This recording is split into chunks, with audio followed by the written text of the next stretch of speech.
Hello everyone. Welcome to our channel of confession and cheating stories. Don't forget to subscribe to our channel and enable the bell notification to increase engagement before we move on to our video. Let's move on to our video.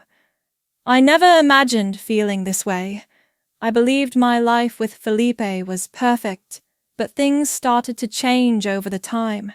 He was busy with personal problems and work. He was no longer interested in me the way he used to be. Although I did my best to tell myself that everything was fine, deep down inside I felt that something was missing. At this point, I started to focus more on my father-in-law, Roberto.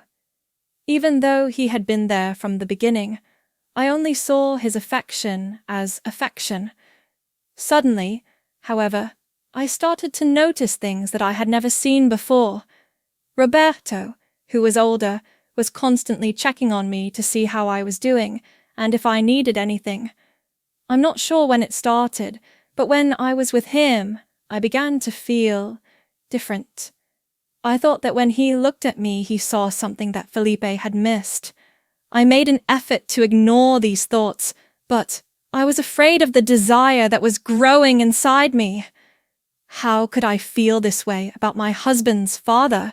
It was completely inappropriate, and I was married. Still, I was conscious of these feelings, and sometimes I tried to imagine what it would be like if he looked at me with the desire I was beginning to feel, or if he touched me in a different way. Every day was an internal conflict. At the same time, even though I believed I loved Felipe, Roberto loved me on a level I had never experienced before. The more I tried to push these feelings away, even though I knew they were wrong and harmful, the stronger they became. Worse, I had no idea where this would lead us. I tried to convince myself that Felipe and I were going through a difficult time. For the first few years of our marriage, we were inseparable. He made me feel unique, and he always had a smile on his face. But that changed over time. When and why he stopped listening to me is a mystery to me. Actually, he stopped listening to me.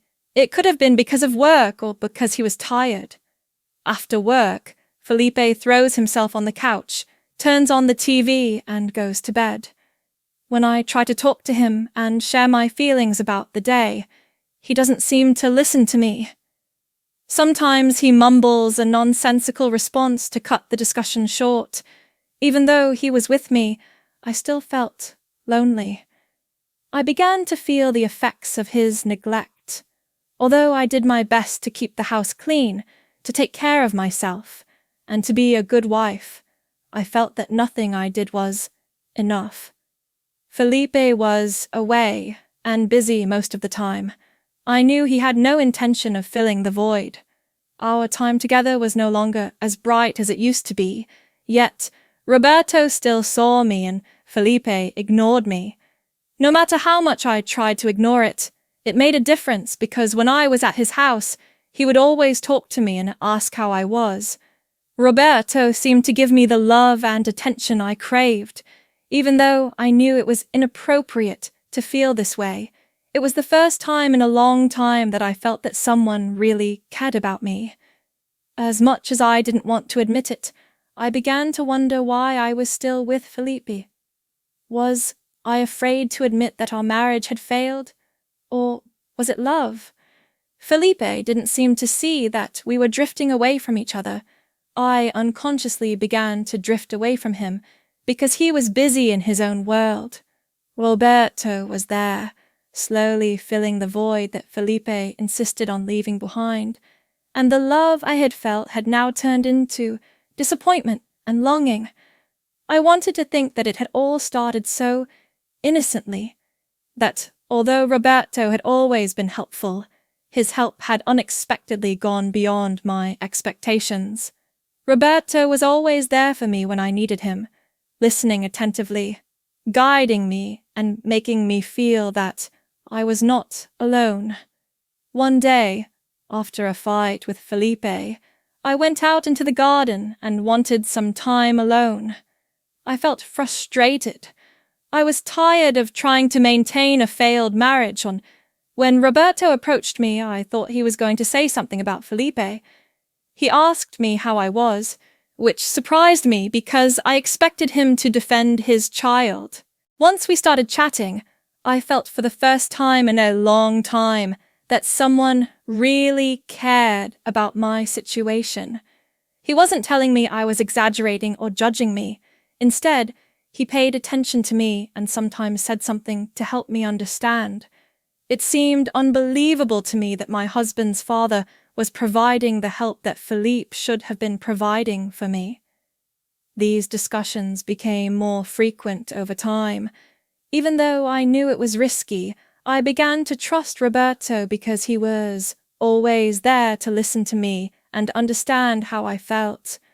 I was waiting for these moments, a sympathetic look he gave me, a grin that reassured me that everything would be okay. Slowly, he was turning into someone who shouldn't be around me. We were getting closer, and it wasn't just an emotional connection. There was a tension between us that went beyond what we said. When our eyes met, I knew he felt the same way, even though I tried to tell myself it was all in my head.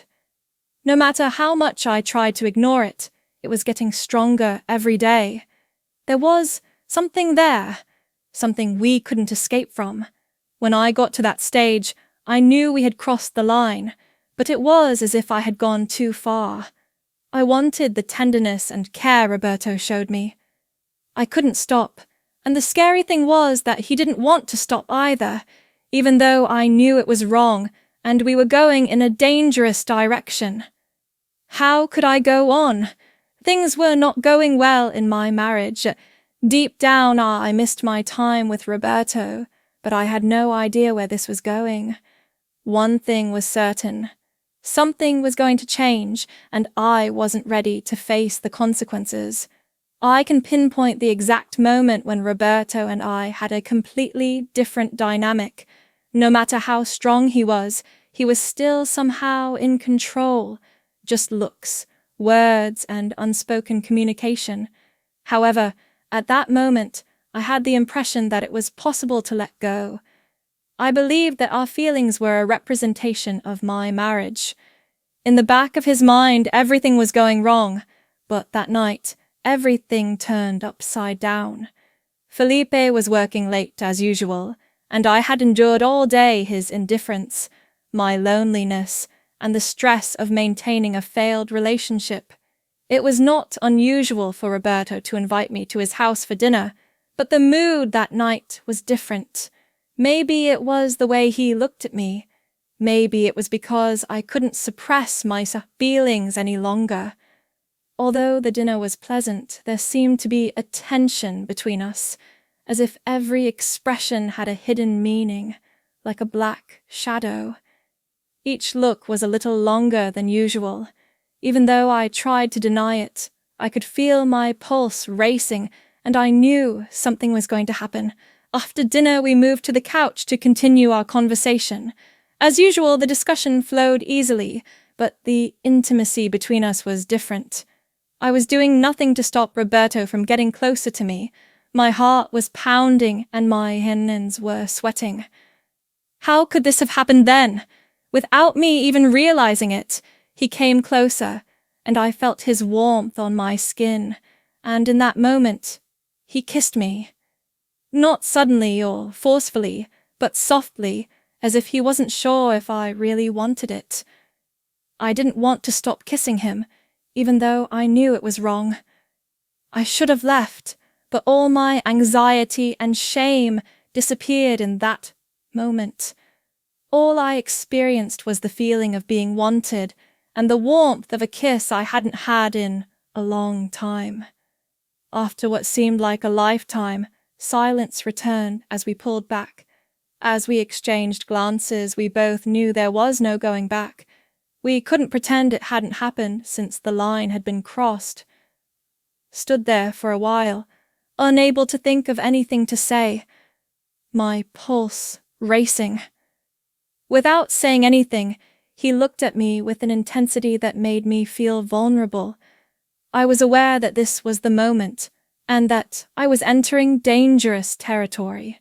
Even though I knew the consequences could be disastrous, the only thing that mattered at that moment was how it made me feel.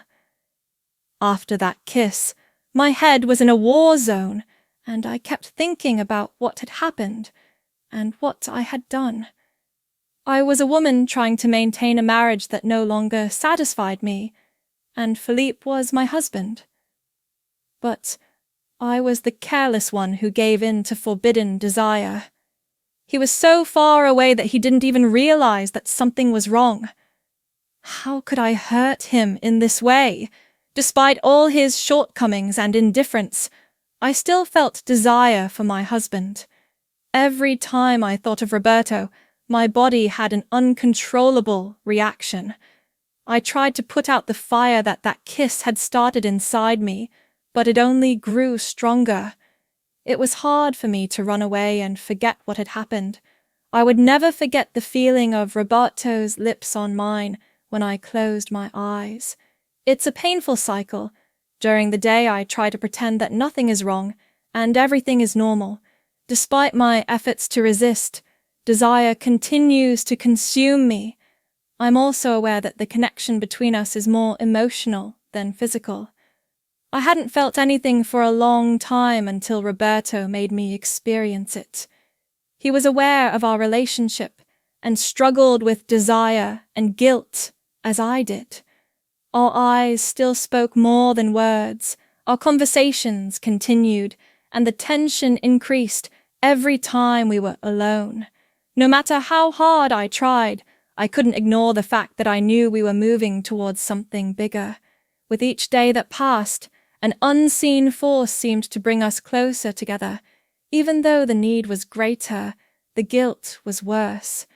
I lost the ability to distinguish between good and wrong.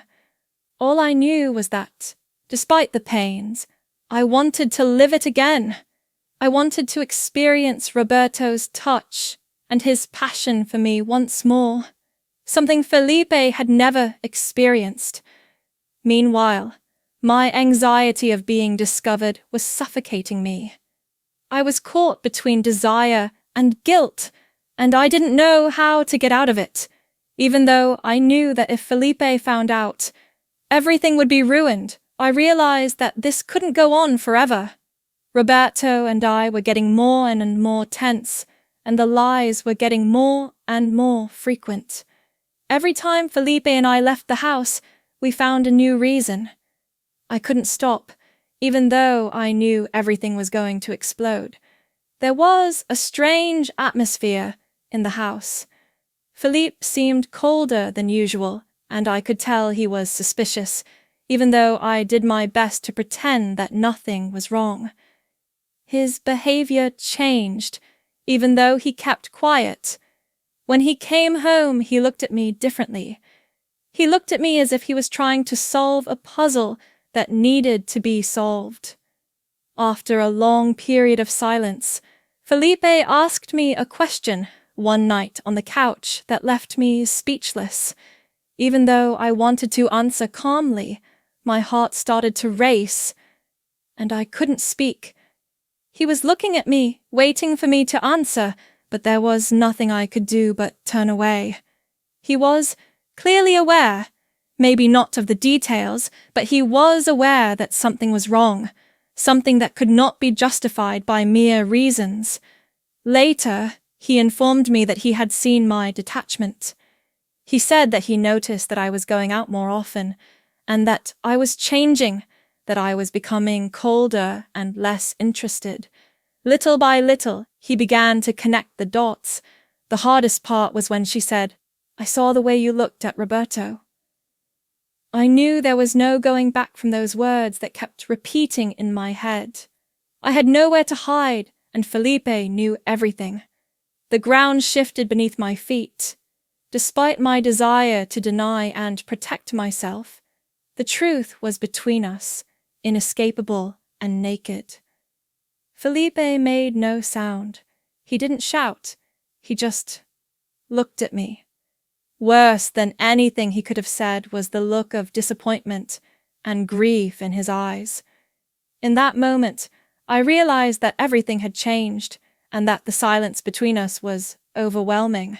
My long-kept secret was now public knowledge, and I wasn't sure how to deal with the consequences. There was no discussion that night. Felipe got up, took the car keys, and drove away. I knew that nothing would ever be the same again, and that every decision I made would have repercussions. When Felipe left that evening, I knew that the silence was a sign of a much bigger storm. The last few hours had been painful. I couldn't sleep, and I could only think about what had happened that night, and Felipe's dissatisfied expression. This stillness couldn't last forever, and I knew we had to face the situation. He returned after midnight. When I heard the door open, I closed my eyes and pretended to be asleep, but I knew he was aware that I was awake. He was silent for a while. After getting a glass of water from the kitchen, he entered the room. Perched on the edge of the bed, I waited for him to say something, and finally he did. "Why, Anna?" was a clear but nuanced question. Although I didn't have a solution to ease his pain, I made an effort to explain. I told him how lonely I felt, how much I appreciated the distance between us and Roberto's attention.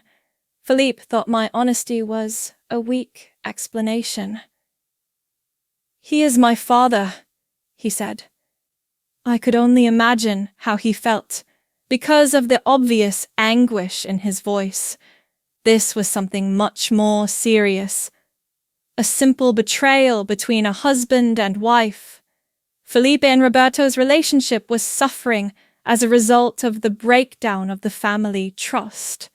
I made an effort to explain everything and defend myself. How could I convey such a complex situation without having organized something like this from the beginning? I knew it was bad from the beginning, so how could I justify it? The words flowed freely, but none of them were enough. "Did you throw our marriage away because of her?" he asked, as if trying to process what had happened. The truth is, at that point I had no idea what was left. I wanted to say no, that it wasn't like that, and that there was still something between us. I wasn't sure if I really loved Felipe or if I was just committed to the safe existence that our marriage symbolized, a life that no longer existed. Felipe got up and started walking around the house as if he was looking for answers. I followed him, begging him to clarify the matter. He wasn't ready to listen to me when I begged for a chance to make amends. All he said was that he believed our marriage was over because I had cheated on him. And Roberto? Felipe knew that this would also drive a wedge between him and his father. It was about his bond with his family and others who trusted him, not just between us. Felipe was rightly upset, and I finally began to take responsibility for my behavior. The truth hit me hard in the face. It wasn't just my own loneliness or my need for Roberto that I had destroyed in the process. That night, when Felipe saw only anger and misery in me, I realized that everything had changed. I would have to deal with the consequences of my mistake.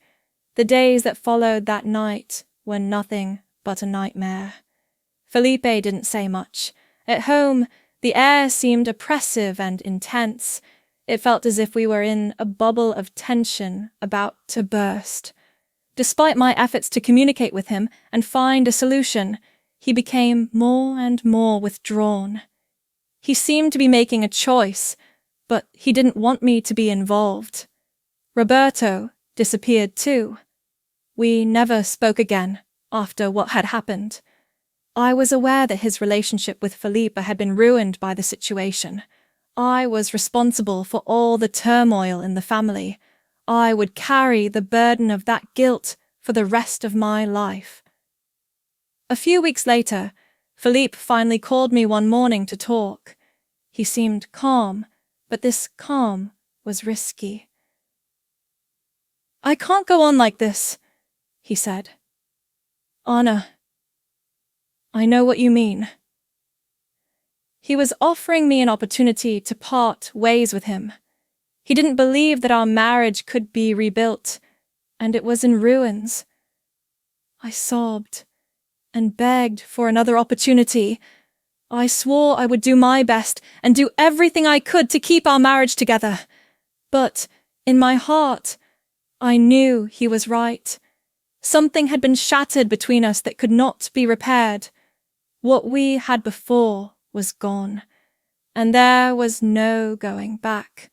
A few weeks later, we divorced, and although he was fair, Philippe was like ice.